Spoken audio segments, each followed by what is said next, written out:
Welcome to Godless and Grounded. They say heaven is the ultimate reward, eternal happiness, no pain, no hunger, no sadness, a paradise waiting at the end of life. But stop for a second and think about it. Why would a perfect creator need to bribe his creation with eternal pleasure just to make them behave? If goodness has to be bought with promises of heaven, then it was never goodness. It was business. Religion became the salesman, and heaven became the product. Heaven is not a place. It is a psychological tool, a sugar-coated trap that feeds on fear and greed. The fear of hell and the greed of paradise keep people obedient. It turns humans into followers who trade their curiosity for comfort. You are told that if you just obey, if you just pray, if you just follow the book blindly, you will get an eternal life of bliss.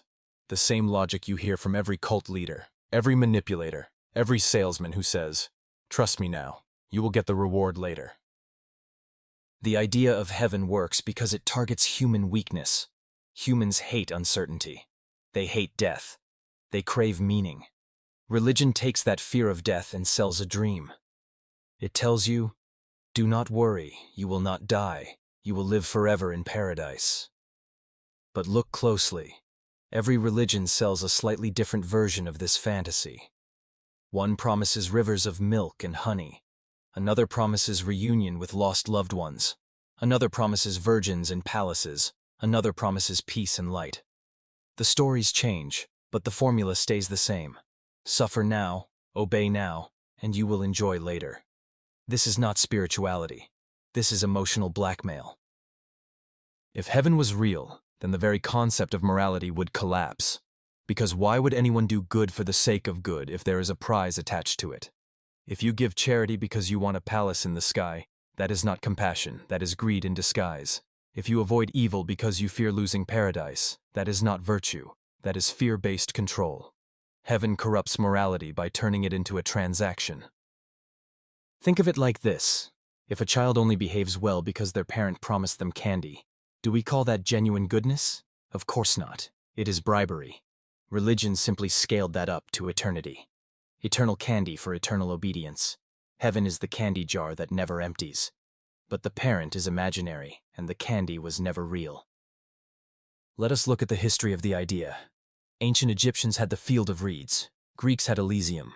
Vikings had Valhalla. Hindus had Swarga. Christians have heaven. Muslims have Jannah. Buddhists have Nirvana. Every civilization invented its own version of a perfect afterlife because it comforts the mind. People living in misery were told, "Do not worry about injustice here, you will be rewarded there." The poor, the oppressed, the sick, all kept quiet because the promise of heaven made their suffering bearable. It was a perfect system for rulers and priests. Keep people hungry for hope, and they will never revolt. And the funny thing is, the more miserable this world became, the more glorious heaven was painted. When life was short and brutal, paradise became eternal and painless. When people were poor and starving, heaven became filled with food and luxury. Religion mirrors the desires people cannot fulfill on earth. Heaven became humanity's wish list projected onto the sky. But let us ask the real question. What kind of moral system manipulates people by dangling pleasure in front of them? It is the same system used by every con artist. Promise something too good to be true, make people depend on it, and then control them through guilt and fear. Tell them they are born sinful but can be saved. Tell them this life is worthless compared to the next. Then sell them forgiveness, rituals, donations, prayers, all in exchange for a seat in paradise. That is how religion became the biggest business on earth. The currency is not money, the currency is faith, the profit is power. Priests and imams and pastors hold authority because they claim to know the way to heaven. They stand as middlemen between humans and a divine afterlife that no one has ever seen. And the masses obey because they are told the ticket to heaven can be lost if they question anything. The fear of losing paradise is stronger than the fear of death itself.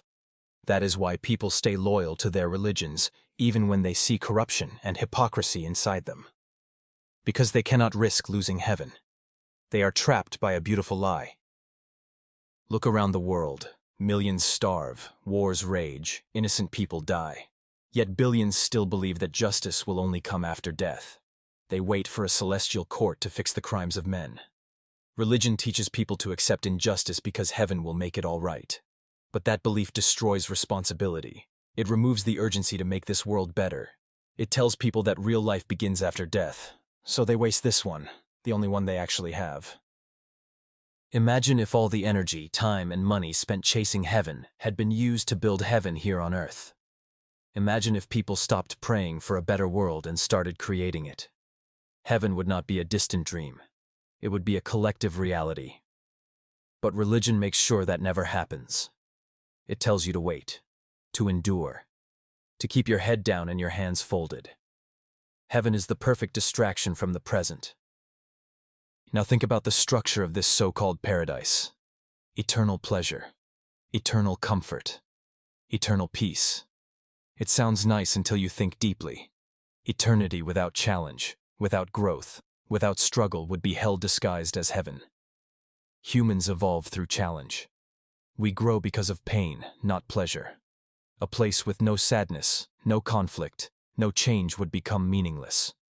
Joy has no meaning without suffering. If heaven removes all opposites, it removes all purpose. It is emotional anesthesia for the soul. And if heaven is for the faithful, what about the rest? Billions of people from other religions, or no religion at all, are condemned to eternal punishment. That means heaven only exists by comparison to hell. Without the suffering of others, paradise loses its meaning. It is a system built on inequality and eternal division. Believers above, unbelievers below. That is not justice. That is celestial segregation. The cruelest part is how religion uses heaven to justify earthly suffering. When a child dies, people say they are in a better place. When someone is wronged, they say, God will reward them in heaven. It sounds comforting, but it kills action. It makes people passive. It replaces justice with fantasy. No one demands accountability when they believe heaven will handle it. So tyrants continue ruling, and victims continue praying. The truth is, heaven is not about the afterlife.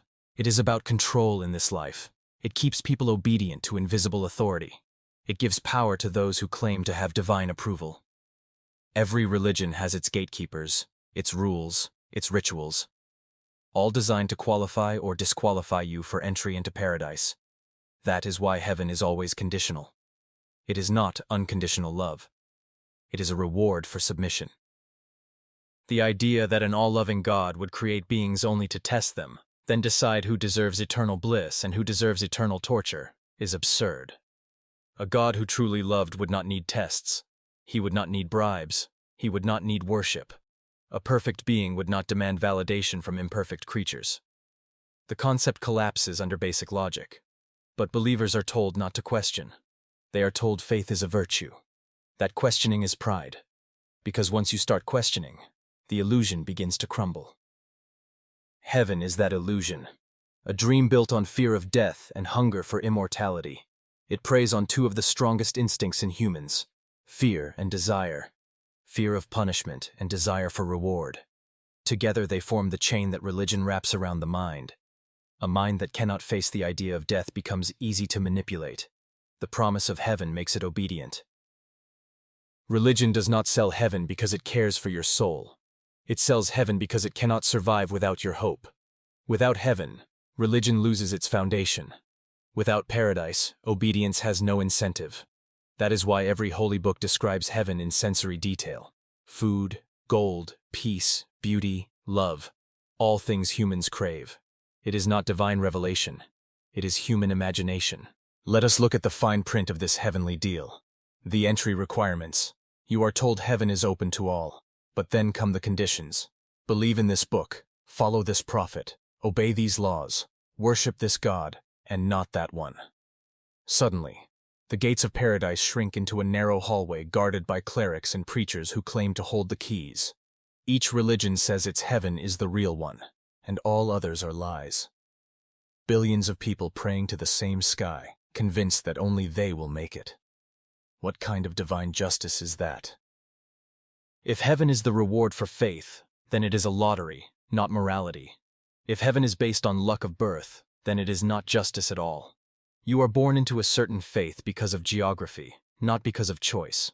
A child born in a Muslim household is told Jannah awaits. A child born in a Christian home is told heaven awaits. A Hindu child dreams of Swarga. None of them chose these beliefs, yet all are told the others are wrong. So in the end, heaven becomes a reward for being born in the right place, not for living a moral life. That is not divine wisdom. That is cosmic discrimination. Religion tells you that heaven is eternal joy, but it also says that most people will not make it. So heaven becomes a place where you are supposed to be eternally happy while knowing billions are being tortured forever. Think about that. How can any moral being find peace knowing others are in agony? The logic collapses. The idea of heaven only works if you remove empathy.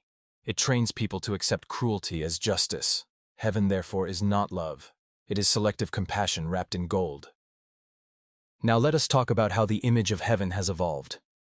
In ancient scriptures, paradise was described with sensual pleasures: food, gardens, maidens, rivers. Later, philosophers turned it into something spiritual, a union with God, peace of the soul. Why did the image change? Because society evolved. People started thinking, questioning, and rejecting primitive fantasies. So religion adapted. It polished the lie, sugar-coated it further to match modern sensitivity. But underneath, the same formula remains: obedience now, reward later. The psychological function of heaven is simple. It delays happiness. It teaches you to postpone fulfillment. It convinces you that this life is just a test, a temporary phase, so you never truly live it. People waste decades chasing a fantasy they will never see. They tolerate oppression, poverty, and injustice because they believe paradise will fix everything. The poor are told that their hunger will earn them a feast in heaven. The oppressed are told that patience will be rewarded after death. It is the perfect pacifier. Religion does not comfort the soul. It sedates it. Look at history again. The rulers always supported the idea of heaven because it kept the masses quiet. The church told peasants, "Blessed are the poor, for theirs is the kingdom of heaven." Kings and priests ruled while the poor waited for a kingdom that never came. The same pattern repeats today. Politicians use religion to control, clerics use it to collect power, and the public clings to the dream because the truth feels unbearable. It is easier to believe that pain has purpose than to accept that the universe is indifferent. Now imagine a world without heaven. No afterlife rewards, no celestial punishments. What would morality look like then? It would have to be genuine. People would do good because it feels right, not because it earns points in a cosmic game. They would help others because empathy matters, not because they fear losing paradise. That would be true morality. Selfless, rational, human. Heaven corrupts that purity by attaching a reward to it. When you remove heaven from the equation, life becomes more precious. Every second matters because it will not repeat. Every person matters because they are not replaceable. The sky becomes beautiful not because it leads somewhere, but because it simply exists. Without heaven, you stop living for eternity and start living for now. That is the real awakening. Religion fears that awakening because once people realize this is the only life they have, they stop being easy to control. Heaven is the carrot. Hell is the stick. Both are illusions designed to keep people walking the same path. Without these two extremes, religion loses its leverage. The fear of eternal pain and the hope of eternal pleasure are the twin engines that drive blind faith. Remove them, and the machinery stops. That is why the concept of heaven had to be invented, because without it, the whole religious system collapses. If heaven was real, we would have seen evidence. Not stories, not visions, not near-death experiences. Real, verifiable evidence. But there is none. For thousands of years, billions have died, and not one has returned with proof. All we have are words written by men, edited, translated, and twisted to fit power structures. People believe because they are told to believe. It is tradition, not truth. Some will say, "But I feel peace when I think of heaven." Of course you do. The idea is comforting. That does not make it true. Children feel peace believing in Santa Claus too. Comfort is not evidence. Truth does not need to make you feel good. It only needs to be real. Religion built an entire empire on comforting lies. Heaven is its most profitable one. The cruel irony is that this promise of eternal life makes people waste the only life they actually have. They sacrifice joy, curiosity, and freedom for the illusion of something better after death. They fast, they kneel, they beg for forgiveness, They live in guilt, all for a ticket that was never printed. Religion sells imaginary real estate in the sky and calls it faith, and the customer pays with time, devotion, and sometimes even blood. Even the design of heaven exposes its human origin. It is always filled with human desires: food, pleasure, reunion, peace. There is nothing divine about it. It is a reflection of human longing, not divine creativity. A truly divine realm would be beyond human imagination. Yet every religion describes heaven in painfully human terms. That tells you all you need to know about its authors. Think also about how the concept of heaven divides people.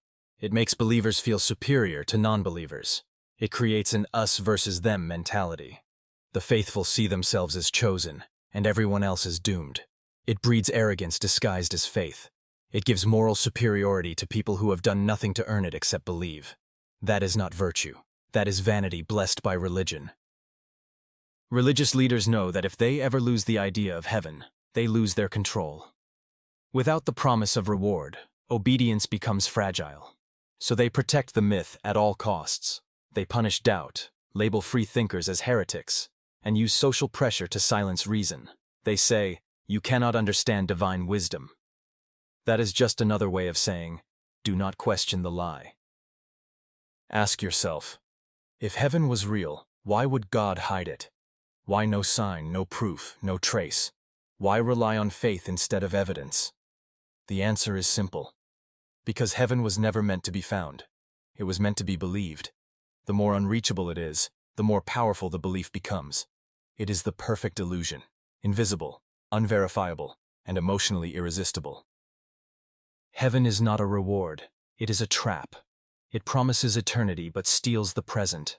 It promises love but divides humanity. It promises justice but delays it until after death. It promises peace but fuels endless wars between those who think their heaven is the only one. The world has bled for centuries over competing paradises. Heaven did not bring peace. It brought arrogance, violence, and submission. But here is the truth most people cannot face. There is no heaven waiting for you after death. And that is not bad news. It is liberation. Because it means life is not a test. It is an experience. It means morality does not need divine permission. It grows from empathy, reason, and shared humanity. It means you are free to live, love, and create meaning for yourself. Not for a reward, not out of fear, but because you choose to. If people stopped chasing heaven and started valuing life, the world would already be paradise. Heaven is not above us. It is possible here, among us. Every act of kindness, every spark of knowledge, every moment of connection, that is heaven made real. You do not need scripture for that. You only need honesty. So next time someone promises you heaven, ask them to show it. Ask for evidence, not emotion. Ask for logic, not fear. The moment you stop believing in heavenly lies, you begin to live freely. And that freedom, that clarity, that courage to face reality, that is more beautiful, more powerful, and more real than any paradise ever imagined. That is the truth religion cannot sell, because once you see through the sugarcoating, all that remains is manipulation. Heaven was never built for the dead. It was built to control the living.